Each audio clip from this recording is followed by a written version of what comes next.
Okay. All right. I'm back. Hallelujah. Hallelujah. Hallelujah. I don't know what I'm doing. I forgot how to do this. I know. I know how to eat an Israeli breakfast. That's for sure. Yeah, fish and, And, veggies. Yeah. how to say a few curse words in Hebrew. Learned that. Speaking of cursing, if our good buddy Ari Ugozi is listening here, he didn't know you can't say the word bull blank Yeah. on American Oh, you radio. talked to him about that? Yeah. It was a standing joke when we were there because every place we went. Let's just say that. Let's just say this. With our correspondent on the ground in Israel, Ari Agozi, everybody calls him Agozi, by the way. The BS word is the least of the words that come out of his mouth. He may be an Israeli, but he's learned the English curse language. I Pretty like good. this guy already. Yeah, it's pretty good. Yeah. I had an amazing 8 or 9 days, whatever it was. We'll get into some of that, but it's very good to be back. I smell Frank Gaffney around here. Was Gaffney in here? Yes, he was here for 3 Spiritually. days. 3 days. Yes, he was here. You Skyped him in. Skyped him in. Yes, we did. I saw that. That was pretty good. And then Peter Feynman one day. Yep. Oh, yeah. Karen I Vaughn. want to get caught up by you guys, you know? Oh, and man. Vaughn's. Well, Monday, Wednesday, Friday was Secure Freedom Radio, Frank Gaffney. Tuesday was Peter Feynman, and he did an election recap, and he actually interviewed you from Israel, That if he you did. can remember that I far remember. back. Yeah, it was a little bit of a blur, 7-hour And difference. Thursday, we had Billy and Karen Vaughn in studio to guest host for you. Did Yeah, they talk- discuss Yes, they did. Yeah, they did. O'Neill? What's his name? Robert O'Neill? Robert O'Neill, Yes. the guy who killed bin Laden. She actually told me offline that they've had quite a bit of conversations about it, and it's the guy's just the story that he tells is just purely fascinating, and we watched They had it on Fox. conversations with him? Yes. I think we need to get him and them on. Let's try to get both of yeah. them You on. and actually CNN, MSNBC, everybody in the world is trying to get this guy on because he's the man who shot bin Laden. But through the Vaughns, I bet you we can get him. I know we can, but I think we have to give it like a week or so. But we'll get him on eventually. I flew in from Israel yesterday, which was Sunday, I guess, and Your arms must be they're exhausted. tired. Yeah, man. yeah, And then West Palm to here, and they graciously upgraded me first class on that leg, and I watched the Fox. Fox had a special on Robert O'Neill, 2-hour Yeah. special. I watched Yeah. that last night. I really didn't know much of what was going on with U.S. stuff. I was very involved in Israeli stuff. But good to be here. Today is the 17th, 18th? 17. 17th. Yes, Some it things is. never change. Today is, even in different parts of the world, it's the 17th. It's the I same might as day. well go ahead and say It's hello to the Tea Party. Tea Party community. They still exist, the Tea Yes, Party? they do. They- Yes, they do. They're going to take over Congress. Hey, the Israelis are rooting for the Tea Party, let me tell you. Are they really? To start fighting these issues and become good, strong Zionists. We'll get into that. But Tom Trento here on the 17th. Oh, you brought back a cold too? I got Great. well, great. It's 85 degrees every day. It's the desert, very dry, and I'm used to wet weather. 60 degrees at night, really beautiful.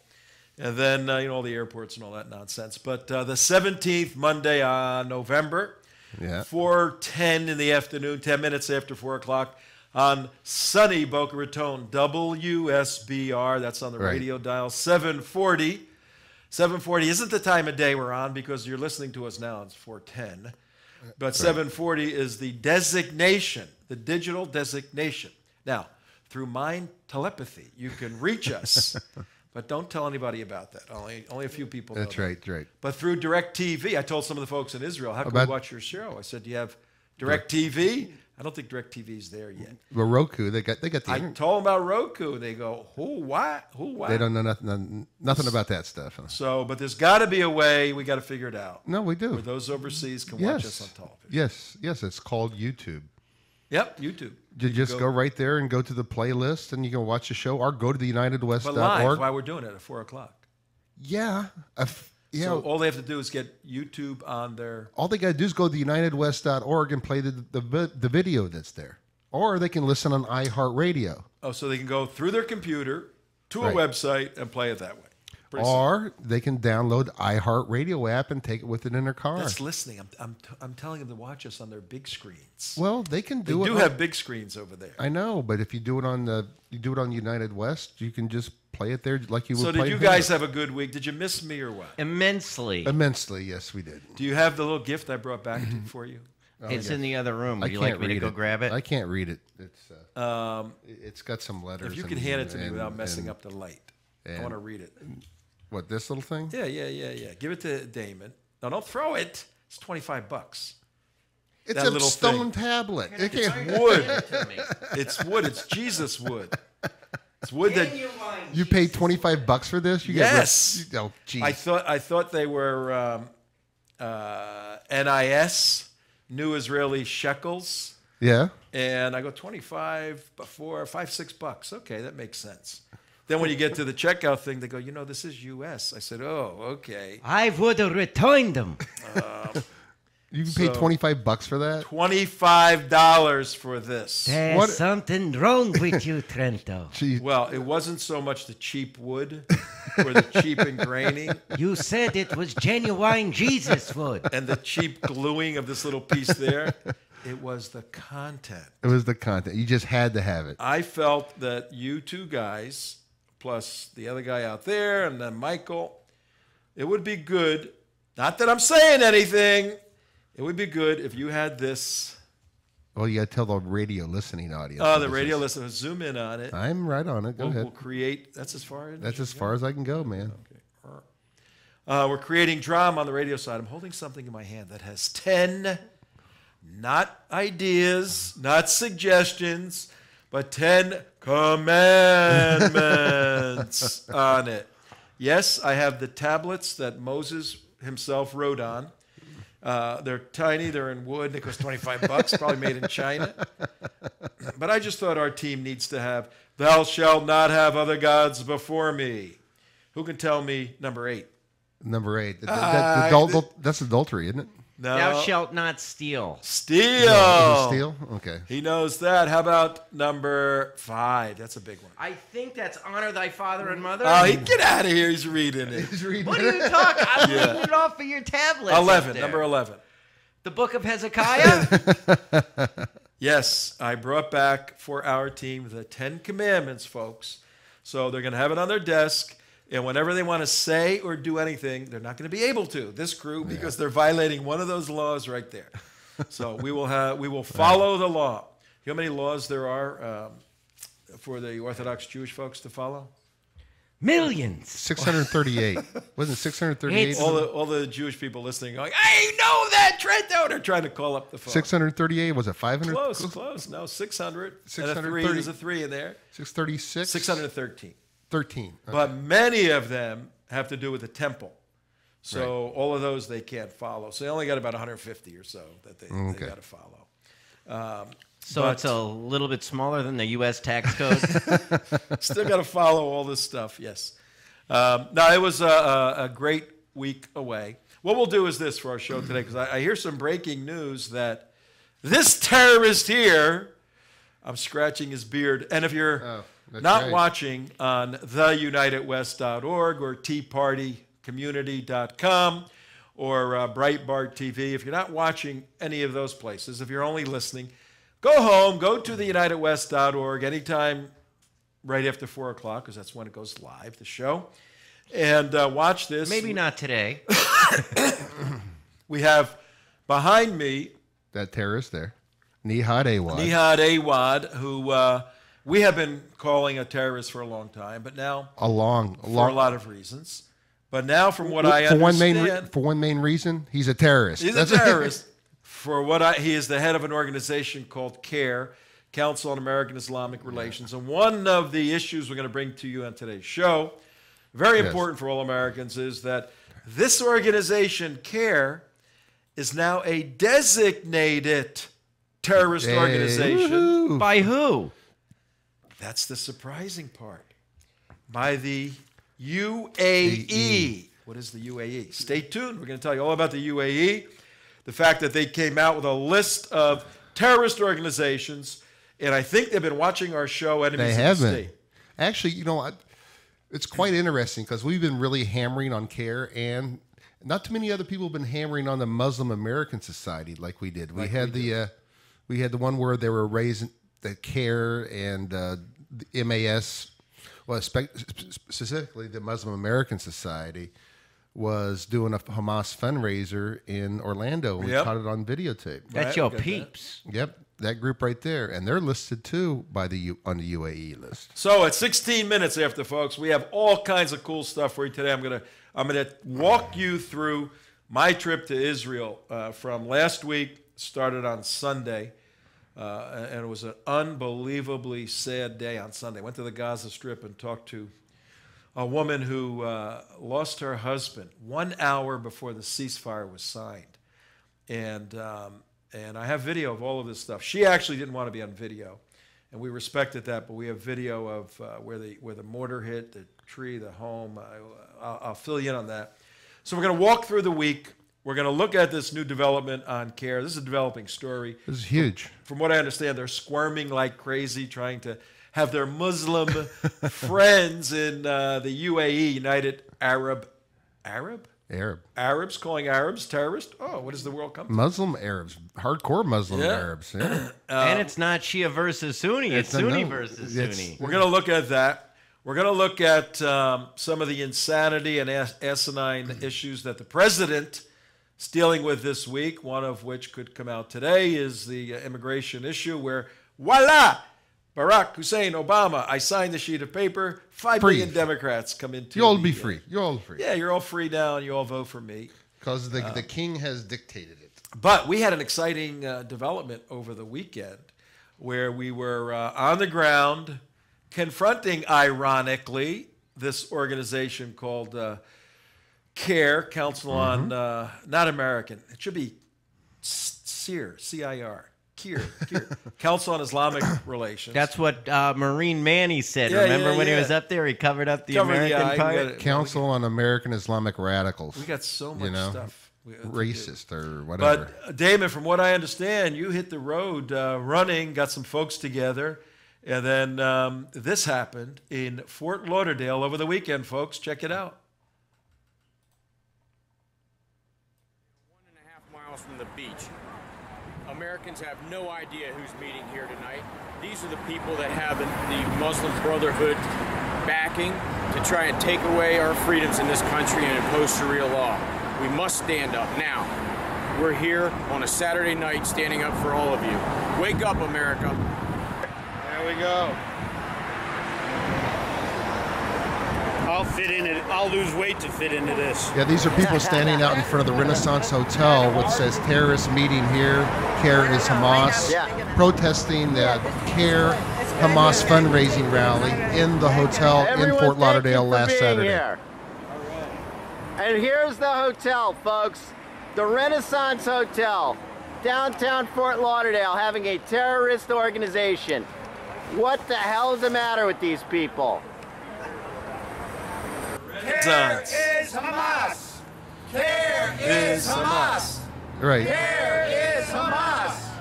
Friends, I'm speaking to you. Joe Kaufman speaking. Outside a CAIR-sponsored event taking place in Fort Lauderdale, Florida. 20 years ago, CAIR was founded as a main component of a Palestinian terrorist enterprise inside the United States. CAIR is Hamas! That's great. All right, let's cut it for now. I want to come back and forth to it. We'll get back to Joe. But here's the issue, ladies and gentlemen. As you're listening at 20 minutes after 4 o'clock in South Florida, you're driving. I know you had a fabulous week listening to Frank Gaffney's intelligence reports coming out of Washington, D.C. Some very, very deep stuff there. Took a deep dive on several issues. I got some emails that a lot of the conservatives were a little upset with the Brookings fellow. Hey, there were two in this room that were a little upset. You should have seen us on the other one. We had to cut our video feed off. But hey, you know, you got to get those folks out. It's actually you good. should see what some of our friends in Israel thought about the Enjem Chowdhury. Oh, they liked that one. They really did. They really did like that because we let the guy talk. And then right after that, he made a statement, Chowdhury, the fellow we interviewed. Now, we also had some folks that I think when we sent out the email promoting the Vaughns, I think our technical department linked to the Vaughn show when they were still in the United West website. And it's a different link when you get out of it. So the idiot, whoever did this, the idiot sent out a link that didn't work to the show. So I got so many emails saying, we can't get to it. I'm going, you blocked it or something. Then I tried. Right. And I go, oops, my mistake. So Sorry, I sent out the link. But hey, folks, on the bottom of all our emails, on the bottom of my emails, there's our archives. Everything is archived. You can go there and look for these shows chronological. That means in date order. Right. Pretty simple. And also we have a playlist on the, which you can just go down the playlist. They're all in chronological order. The playlist is the shows we played because we do other videos beside that. So that's how you manage and navigate through our website. But Right. tell me a little bit. I didn't catch all of the Brookings guy. What was his issue? Go May ahead. Yeah. Go ahead. When dealing with Iran, we were talking about nuclear programs, ours withering, and Hagel's demand to spiff it up, so to speak. But on Iran, his idea was This is the Brookings, Michael the Brookings, O'Hanlon? Yes, Michael O'Hanlon. O'Hanlon. correct. O'Hanlon, yeah. Was to perpetually keep Iran 1 year away from being able to make the bomb. Yes. That we can somehow monitor them to where they're always 1 year 1 year out. away. Okay? It was the most ludicrous thing. I mean, it was infuriating to sit here. Like, you Did let anybody us say, talk. how do you do that? No, we didn't talk. We just let We Frank let do Frank the interview. go. Oh, God that's right. forbid I got to ask the question that would have probably precluded Frank from piping from doing your show anymore here. Yeah, right. When I insult his guests. Yeah, no, I wanted to jump through the monitor. Did Frank ask the question? Yeah, Michael, come on. He did not ask that question directly. And, He let it be known that they Well, were he on actually different did. sides It of was stuff. more Oh, like okay. the Jim Chowdhury interview. let him go, let yeah. him talk, Okay, let him that's good. spew his nonsense. That's good. We like And that. let me tell you, Chowdhury made a lot more sense than that guy. You Jim know the world's Chowdhury. upside down when What a terrorist makes more sense. more sense than a conservative group here. Well, They're not a conservative. No, they're they're a not. I mean, liberal left-leaning group, yeah. Right, I knew it. But a group arguing for the national security of the United States of America. Yeah, I know. Yeah, listen, when a big part of your group is the Doha Foundation and Doha Qatar, and you're getting all millions and Didn't they millions just of get dollars from Didn't they Qatar just- royalty, what do you think you get? Didn't they just get $4.4 million from Qatar? I don't know. I thought it was $4.4 million. Is that I the don't know. Brookings It's Institute? millions. It's probably a hell of a lot more than that over the years. Honestly. Oh, just Well, it's recently. 24 minutes after. Let's hear about Israel, Tom man. Trento, your host here on the 17th of November. Just getting back. Got in late last night. 7 Right. hours ahead my body right now. So it's 4 o'clock. What time is that? 11 o'clock at night for me. But look, I'm wide awake at 11 o'clock at night. Right. And a couple of things about Israel. This was my third trip there. First trip was I've been wanting to go to Israel since the time I went to Bible school back in the 70s. Right. And, you don't have money back then. Even, our trip in March 2015, you got to come on this trip. One of the reasons why I went was to do the reconnaissance to the areas we want to go to and make contacts with individuals that will increase the quality of our fact-finding mission. And our fact-finding mission in March 2015, they'll put that up for a second, heritage study programs. You can contact us here, Tom, at the United West for all the information. Our purpose for our 10-day trip, cost $3,000, is, and that's first-class hotels. I went by myself, and I did not stay at a first-class hotel. It was a nice hotel, but it wasn't the kind of hotels we stay at. because obviously you get a better rate with larger groups of people. We'll have about 30 or 40 people. Our purpose in going is to go to some of these hot spots where Israel is, where it's in the news every single day. The issues that Israel is facing, the geopolitical issues from a national security perspective. And you can see right there on the screen our website, heritagestudyprograms.com. And we want to get you the most amount of information in the 10 days we're going to be there. And we're going to go to the so-called hotspots that are in the news. So I went up on my trip. I went to Gaza on Sunday, to the Gaza border. Right. And which part? Down at the way down. Remember 2 years ago we were in Sderot? Right. Way south of that. We were by not Ramallah, but the name of the entrance to Egypt. Rafah. Rafah. We were at the Rafah gate, a mile from there, and it gets a little tense down there.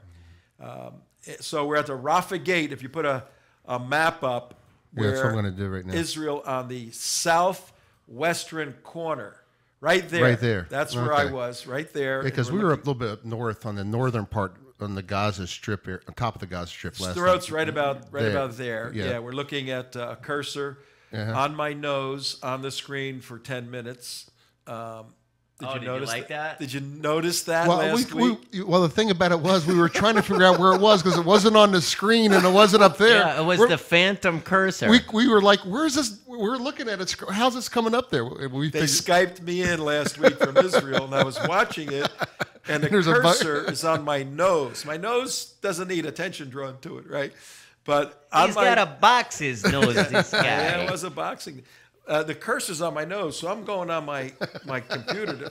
It's not moving. I'm going, stupid thing's not working. We should see us on our That end. made 3 of us. Then I thought it was a piece of dust. I'm going like I this. know. I would thought it was on the monitor over here. Those SOBs. They put a cursor on my nose. So, well, you know whose fault it was? Mark's. Peter Feynman. You want to know why? Why? Because he's not here right now. Thank you, Peter, for doing the show. All right. Go back to the map for a second. Okay. I landed on Saturday last week. Sunday, I went down with 2 IDF guys, Israeli Defense Forces, and these gentlemen are in their 50s. Right. And they did their, 10, 20 years, whatever. Right, one is a right. lieutenant colonel, one was a sergeant major. Agosi's, sergeant major. And you go in. You got to be, when you're 18 years old in Israel, you go in. Everybody goes into service. We should do that here, man. That's why the kids don't walk around with their pants hanging down over there. I did go to Mike's place one night, and some of them, those were Americans. Mike's place. Remember we went there? Yeah. The bar that was blown up some years ago. But I went with Arik and Ari, Arik and Ari, and they've been friends for 25, 30 years in the Army together. Right. So I went down with them, and there's something about an Israeli person born in Israel, goes into service, fights in these wars. They all have combat experience, and they all got horrendous stories, Right. And now when they're out, they're really not out. They're all reserves. And there's a pecking order of reserves. Like immediate reserves, you go right now. Yeah. The next level, then get out of your deathbed and pick up a gun. You're going to fight for our country. Right. Like the Gulf Ocean Mile. Yeah. Like the what? The Gulf Ocean Mile. It's folks. God's waiting room. Oh, okay. So I went down there with these guys, and on our way back, they said, we have done a lot in our life in Israel and war and all that. This was one of the most moving days we have ever experienced as Israelis. Really? Why? We went to the Nafim kibbutz. And a kibbutz is a cooperative, a development, and it came out of the socialist Eastern Europe during the 20s and 30s, where the Jews came to their homeland, returned to their homeland, and built these socialistic cooperatives where everybody lived together, worked together, produced and shared the money. And Pure socialism. Yeah. Yeah, It's utopia. Yeah, it is utopia. and as things commune, developed, yeah. so did the kibbutzes to where they're big businesses now. Right. But they all do still have like a communal feel to it. I think this kibbutz has 500 or 600 people, and they're agriculture for the most part, though some have some light manufacturing. And Nifrim, where we went, was targeted virtually every single day. They got hit every single day. Where's Nifrim on the map? Right where that where's bottom western corner, just before Egypt. Oh, so near Gaza. Right in there. Yeah. At the corner of Gaza. I was standing at the fence looking right there, 100 yards away at Gaza. Okay. So right down there. And they're part of the Eshkol Regional Development Area. Okay. Eshkol has 14 kibbutzes together. Okay. So you got all these crazy Jews that say, we're going right next to Gaza. We ain't leaving. This is our property. We're not afraid. These are some strong individuals. Yeah, some bullheaded people, So yeah. they're bullheaded isn't the word. So they're all there, but they're not idiots. Their homes have been secured by the Israeli government. They have the safe rooms. We're in this lady's bedroom. She's showing us around. She goes, let's go to my safe room. We go to her safe room. And I figure, okay, like my safe room in Florida. It'd be like a closet with a closet. Yeah. She reaches out the window and slides this iron window thing. Boom! So like Cheyenne Mountain type of door. Yeah, Right? boom, like that. Then they have this air filter for chemical warfare and everything with a filtering system. Right. Then they have a communication system, and So it's like NORAD. The whole war, yeah. I mean, really secured, and very importantly so, because in her other room, that was the spare bedroom. In her main bedroom, she took us in there and showed us the shrapnel marks in the walls of her main bedroom. Wow. They were dropping mortars, which were no larger than a 2-liter Coke bottle. And in fact, I have pictures of them. So like mortars, you drop in a tube and they go, thump, Thump, like and that. straight up and straight down because there's no distance between Right. where they're firing. And they had the tunnel I was supposed to go in is on their property. Oh, really? About 150 yards from So where actually we a were. tunnel that came into Israel, dug through the dirt, and there's like it's not like right next Kilometer. It door. was a kilometer long. So 1,000 yards, almost more than half a mile, 6/10 of a mile. 6/10 of a mile, yeah. So and they're dedicated to kill some Jews, aren't they? they had a whole plan for Rosh Hashanah to come up out of the tunnels in these kibbutzes and then kill the kids. They wanted to go kill the kids, basically, and inflict so much shock. So much shock, and it's all in an effort to dig tunnels to come up on the other side to kill Jews. Yeah, and any to Jew, not army, but kids. To shock the state into saying, all right, we gotta cut it with the Hamas. Let's have a ceasefire. That was the whole intent of what they were doing. I was supposed to go into that tunnel, but the IDF had just shut it down. They shut it down for security reasons. Let's play a little more of that CAIR Hold tape. on. A little bit more. We'll break to the CAIR tape while Tom hacks his lung up over here. But no, that sounds really fascinating, Tom. The whole experience is just It was amazing, but it was very dry over there. I picked something up. Yeah. But I will fight through it. So our time in Gaza. Go to the CAIR thing. Let me catch my breath here. Just and then I'll tell you about this well, lady. we're gonna have to talk a little bit because don't have it ready because we were Live, folks. Live television. This is live and how things actually work. I've had no sleep. I've been up at But this No CAIR excuses, Trento. Commander in the left. is the I don't know what happened to it. It's gone. I am Damon. Chill. Okay. There it is. Okay. All right. I got it. There it comes. Okay. I'm ready. I'm good. You're good. I got the. You read a lot. Okay. All right. Now see what's really happening for businesses like yours. Whatever happens. You ready? You good now? The world's most All right, we're down in comprehensive Gaza. study of how companies really I have no idea. That's you. We're down in You. Gaza. Yeah. You're sitting there pointing fingers at me, and you got the tape this- going on the this- background. And everything. Hey, people in Israel love our show. They love our show. Don't ask me why. But I was about to say why. Why? I got so much stuff to go over. We're going to have to do some of this tomorrow. And then the next day. Yeah. I actually have footage from everything. It's going to take us a week to put it together. Then we'll show this stuff. You just life-changing. You just came in at like 5 o'clock this morning. I came in a little while ago and did take a shower. You did take a shower. Yeah, that's good. He's clean. Okay. 9-hour flight going over. And I think we came back to the States with one engine because it took 12 hours coming back. Yeah, you go against the jet stream. It's hard. I don't understand how that works. You're going to have to explain it to me, Mark. How the jet stream's traveling 100 miles an hour and you're inside of it and you're going 100, but you're really going 200? Yeah. How could you really be going 200 if you're going 100? Because it's like airspeed and ground speed. Yeah, I know, two different things. All right, you have to explain that another time. I'm in the airplane going, how does this work? Well, it's like being on a surfboard in the middle of the ocean and you're going down. It's like the current. You get the wind blowing behind you. It doubles your speed. Even though your motor is going at one speed, the wind is blowing you to double speed. See? Oh, that's pretty good. Well, explain this to me. Yeah. What would happen? I'm looking at the chart on the monitor in the airplane that shows you little blip going across the airplane flying, the distance, the height, the outside temperature, 56 below zero. It's always 56 degrees. I hope the guy doesn't open the windows up in this place, man. It's always 56 degrees. Yeah, you don't want to be on Bono's plane. Yeah, it's called temperature. He's had a bad week. He got in a bad bicycle accident yesterday too. I heard about. What is it? The temperature drops 2.5 degrees every 1,000 feet.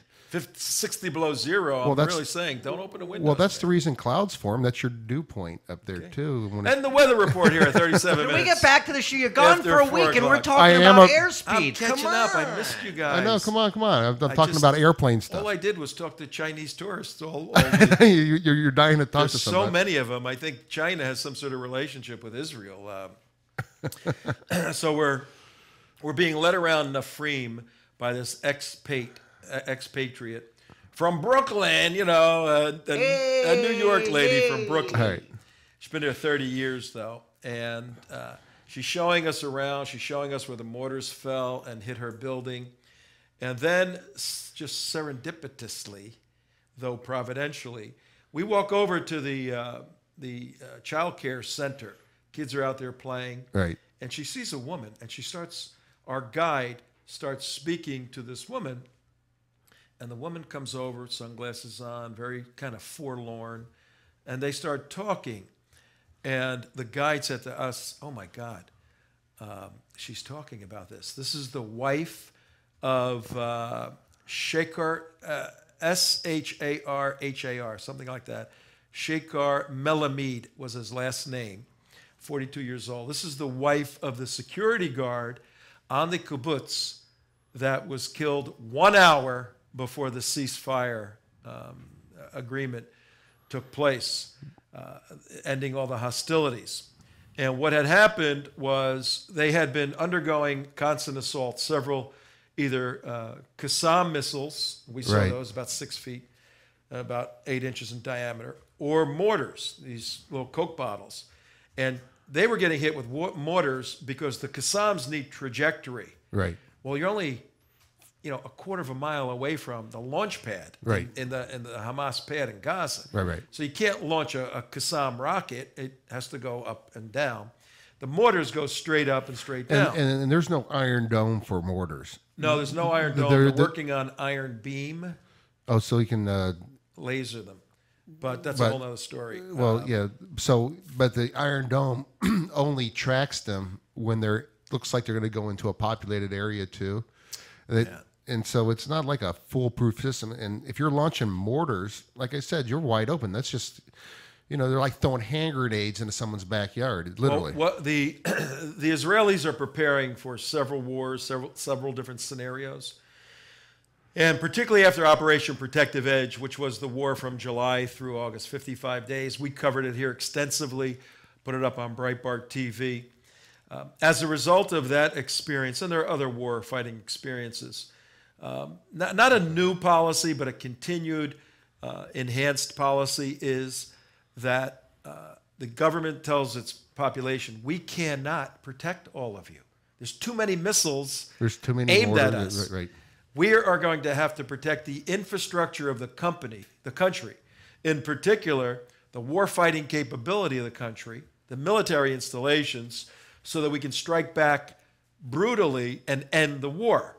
So, yeah, you're putting up on the screen now the story about the 2 Israelis that got killed just before the truce took place. I was in those rooms. Ugh. Oh, you were? Yeah. That's what's when you actually, and once again, why you should come on to the tour that we're having in March. And it's, it's different.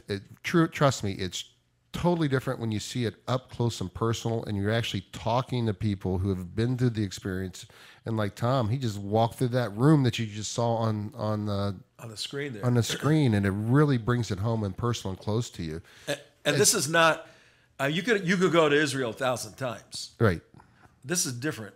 This is a fact-finding mission right. to analyze the war threat, the threat to Israel from right. its neighbors. Yeah, this is not a Bible. No, not Bible tour. We're going to hit some of those things. Yeah, but it's not. No, that's when not the main come back, impetus. You are going to be equipped as an activist, as a leader, as a regular individual, to argue effectively as to why the United States needs to be Israel's #1 security partner, right? For the sake of the United States of America, and that's the unique part of this. And when you go to Gaza, and I'll just finish this story. The woman starts talking. The wife, young wife in her 30s, right. starts talking.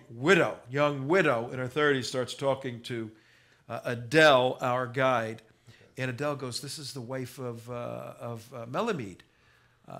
So she goes, "He was killed an hour before the end of the war." I said, "Can I turn my camera on?" So Adele asks the widow, and she just goes, "No, please, no." I mean, she did not want to. I saw a person in post-traumatic shock syndrome disorder. And it's only been 8 weeks or so, 6 or 8 weeks. And so she starts telling us the story, and Adele is translating. And I'm going, oh, I got to get this on tape, Right. Out of most of the stuff we've done fighting, to get this story, the love story of these 2 people, and what happened that day, it was becoming evident that the Hamas was going to sign a ceasefire, right? Right. So what they did 2 hours before, when the end of the fireworks show, when all the fireworks goes up? Right. That's what the Hamas did to the grand these finale. kibbutzes. Okay. They threw everything they had. Boom, boom, boom, boom. Stuff all over the place. And they got devastated, these 14 kibbutzes, with the mortars in the last 2 hours. Right. One of the mortars knocked out the power on the pole. So Shakar, Melamed, and 2 other guys went out to look and see if they can do some quick repairs. So Adele, our host there, took us to 20 feet away from where these kids were. Right. 20 feet away from where these kids were is where the mortar fire was coming down. And what happened was we talked to the woman, and she tells the story, the widow. She says that her husband went out and he was hit with a mortar, and he died. Went into a little bit of detail, and they were so broken up, so heartbroken, that there's more to the story. Well, I'll tell you about another time if I get permission to tell all of the story. But Adele, the guide, takes us out to the area where the mortar fell, and only fell about 50 yards from where we were.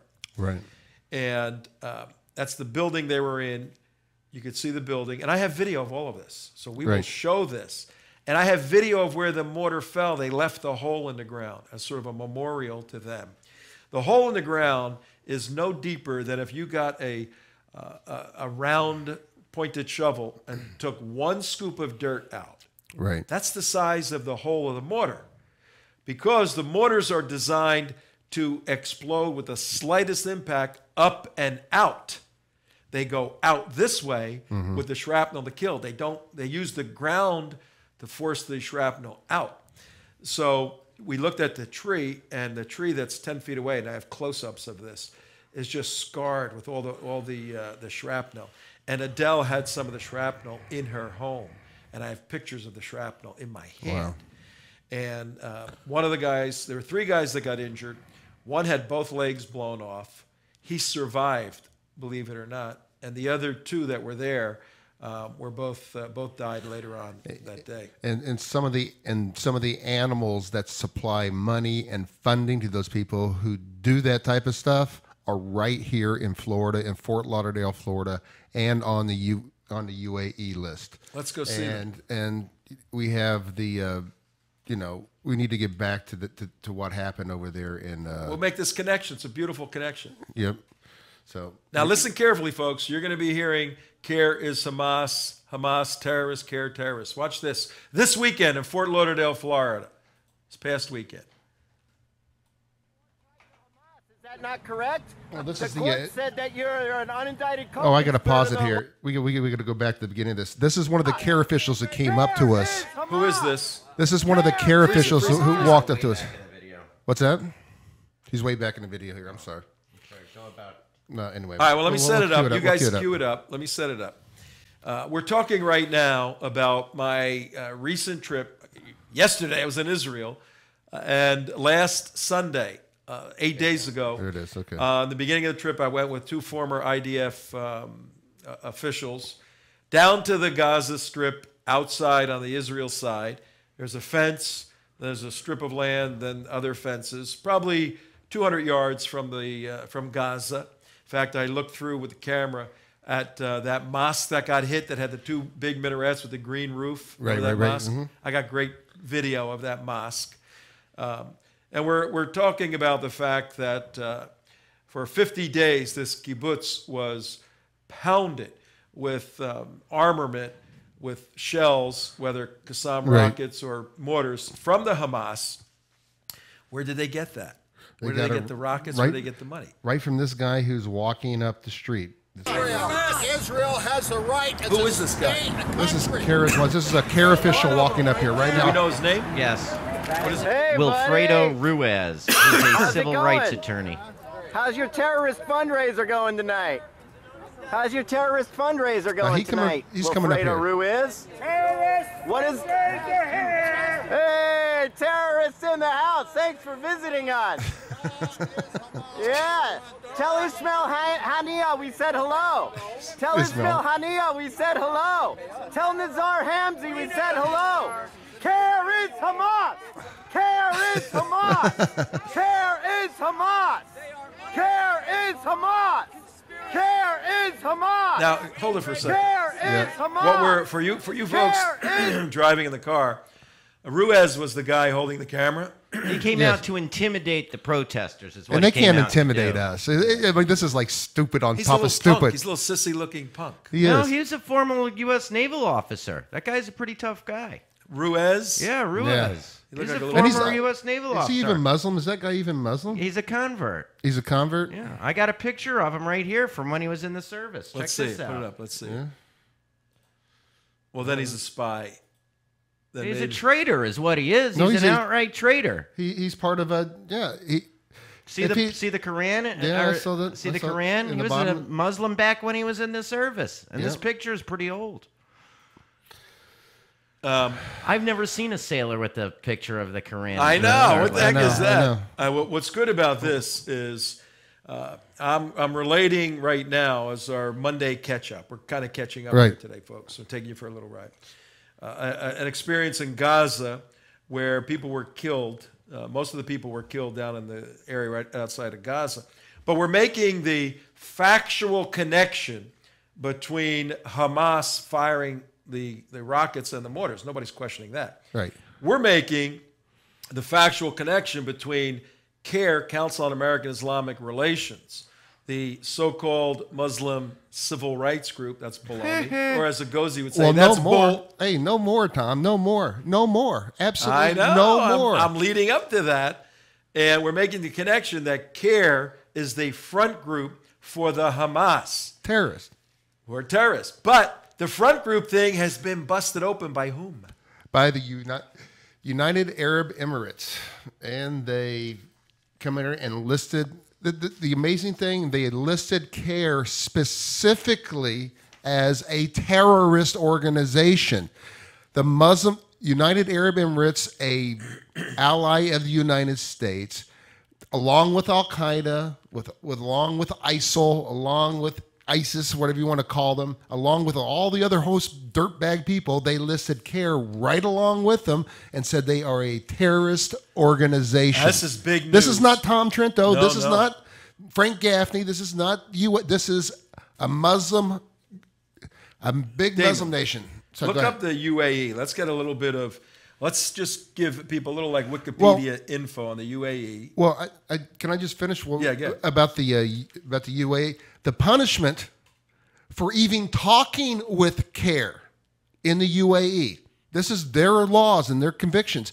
They will prosecute life imprisonment, and if you have outta it, here. life imprisonment is the punishment for even talking with CAIR, and also having any financial dealings with them. If you actually support them, send them money, it's chop off with your head punishment. Death penalty. No. Yes, death penalty. They don't chop their head off, but it's a death penalty. Yes, definitely, 100%. This is amazing. You know what? You know what I'm gonna do on tomorrow's show? What? We'll plan it. We'll give CAIR a call. Maybe they have a different view. We'll try to get them on the phone. Oh, they're shocked and amazed. Tom, Okay. that someone would actually link Musa Abu Mazurk and figure out that they actually founded CAIR and look at all the other associations. You know, maybe they've been watching our videos, Tom. I think they've been watching this show. Enemies of the state. Give us a little background on UAE population, Yes, demographics. You got it. Capital, Abu Dhabi. Largest city, Dubai. Official language, guess. Italiano. No, Arabic. Arabic. Let's see here. They Religion, are Islam. UAE is a huge. the total I think it's only like population 250,000 is people. estimated at 9.34 million. The prior census, 2005, was only 4.1 million. So I don't know how you over double your population I know in how. 9 years. I think, how many native citizens? I think there's only like 250,000 or 500,000. Oh, they have a lot of They have import. workers. Right. They have workers that come in and build everything. They basically have slaves that Oh, yeah. come in. They put them in these camps. I mean, as far as like, you know, a good country, they have a lot of dirtball qualities about them. They Well, they really gained do. their independence from the UK December 2nd, 1971. Yeah. So again, I think the thing to blame here is colonialism. Yeah, of course. Well, here, I got this report that you showed on the 15th of November. The UAE cabinet has approved the list of designated terrorist organizations and groups in implementation of a federal law, number 7 for 2014, on combating terrorist crimes. So this just isn't a bunch of yahoos. No. Saying, they're saying, look, we're opposed to terrorism. Issued by President His Highness Sheikh Khalifa bin Zayed Al Nahyan and the Cabinet's own resolution on the designation of terrorist organizations that provided for the publication of a list in the media for the purposes of transparency and to raise awareness in society about these organizations. So they are outing these terrorist organizations. There's a bunch of them on there. The number one is the UAE Muslim Brotherhood. That makes sense. Right. But they're a Sunni country. Yeah, right. They're a Sunni country, Sunni Islamic country, and they hate the Muslim Brotherhood. They see them as enemies. Very interesting. What's interesting about that? You're gonna go down the list here? Well, they got Fatah al-Islam, Lebanese terrorist group, probably Shia. Then they got Associazione Muslim Italia. Huh? Italian ISIS, T. It's Italian ISIS. Association of Italian Muslims as terrorists? Whoa, this is getting a little too... Hey, you're going to have to talk to your people, T. What is this? What is an Italian Muslim? That's what I want to know. Every Italian person I know, if you say, oh, he's an Italian Muslim, you're going to have a problem with somebody. You're going to troll them a beating. You're going to have a problem with somebody. Then it goes down and out. We have Al-Qaeda, Daesh. Which is ISIS. Yep. You know, in Israel, nobody knows ISIS, ISIL, any of that. It's Daesh. Yeah. That's just how they know it. Boko Haram. Well, also, I found what's also interesting on that list they didn't just list the typical Muslim groups like ISIS, ISIL, and everything. What they did, they started listing the support groups, like the Muslim American Society, who's another group we've been going after really hard. Also, CAIR, and also a bunch of the what's some of the other like local groups that we've heard of a lot, but inside the countries. Here's what's getting me. I mean, they have Jabhat al-Nusra, which is a big problem in Syria. Obviously, Daesh, or the Islamic State. They've got Al-Qaeda. Well, I like Islamic Relief UK. But I'm going the other direction. I'm looking at the worst of the worst, Hezbollah, worst of the worst of the worst. Boko Haram, Al-Shabaab. Yeah. They got the worst of the worst of the worst. Yes. And the Council on American Islamic Relations in Washington, D.C. Right. They've put them on the same level as Boko Haram. You see the respect that they receive. Well, yes? here's the punishment, because they make no distinction between the two, and which rightfully so. I mean, the ones who finance and support ISIS, ISIL, Muslim Brotherhood are as bad, if not worse, in my opinion, than the people who actually carry out the act, because they're the enablers. They're the sneaky little ones behind the scenes that run around and drink fine wine and whatever, and then hand off money for bonds. But what are the implications for our audience? We've got a few minutes left. I mean, we're having an interesting discussion about the United Arab Emirates, a little place over in the Gulf areas and by Saudi Arabia. And CAIR, Council on American Islamic Relations here, the average person riding around in their automobile in South Florida or even listening is going, what does that have to do with me? Somebody make the connection as to how this affects them here in the United States. Well, I'll make it directly. This is terrorism. This is Hamas. The UAE considers ISIS, ISIL, and CAIR the same thing, to the extent where they say, and this is a quote right out of their penal code, whoever seeks or communicates with a foreign state, terrorist organization, or anyone who works for their interest to commit any acts of terror shall be punished with imprisonment for life, while the death penalty will be imposed if the terrorist has acted carried it out. Well, these guys, I tell you what, these guys are are in the administration. What I'm saying is, look how the Muslims look at these guys. They look at them as full-blown, out 100,000% terrorist. And they're in Washington, D.C. talking to our congressmen, our leaders, and they're out in our communities, our churches. They're in our hotel. And they're in Fort Lauderdale raising money. Raising money for Hamas. Here's what we want to do. We've got about 2 minutes left. Can you pull up Islamophobia.org? We'll make the connection. Then we'll make the connection to the National Cathedral. Then we'll make the connection to Fort Lauderdale. Here's where we're going as we sum up our show today, folks. All right. And we're just saying hello. I haven't seen the boys here in 10 days or so. Well, you left us alone. We get all fired up now. I know. We have a great week in store for you. I'm going to go into a lot of the material that I acquired from a national security perspective. We're going to talk about the immigration issue with the president and some local issues also, the SEAL who shot bin Laden. But right now, the breaking news is that the Council on American Islamic Relations has been identified as a designated terrorist organization by the United Arab Emirates, another Muslim country. We're saying this affects you personally because CAIR is very involved in an interfaith movement in the United States to bring Jews and Christians together. This just culminated in the first Jummah prayer service at the National Cathedral in Washington, D.C. this past Friday. This is a cultural jihad, a cultural civilizational transformation. And if we have Islamophobia.org ready to go, take a look at who's on the front page of CAIR's new website identifying their enemies. Right. Are you talking about Bill Maher, the Bill HBO Maher, star? the number one? Oh, Bill Maher. He's number one. They don't like him? They don't like him at all.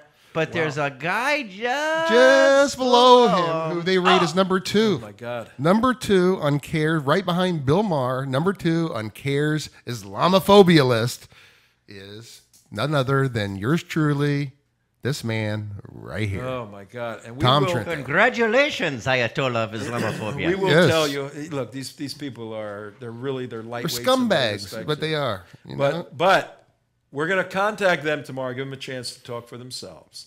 And let me get my phone, 1-800-SCUMBAG. Okay, yeah. all right? Terrorist scumbag. But right now, we got to say goodbye on the 17th. Thank you for joining us.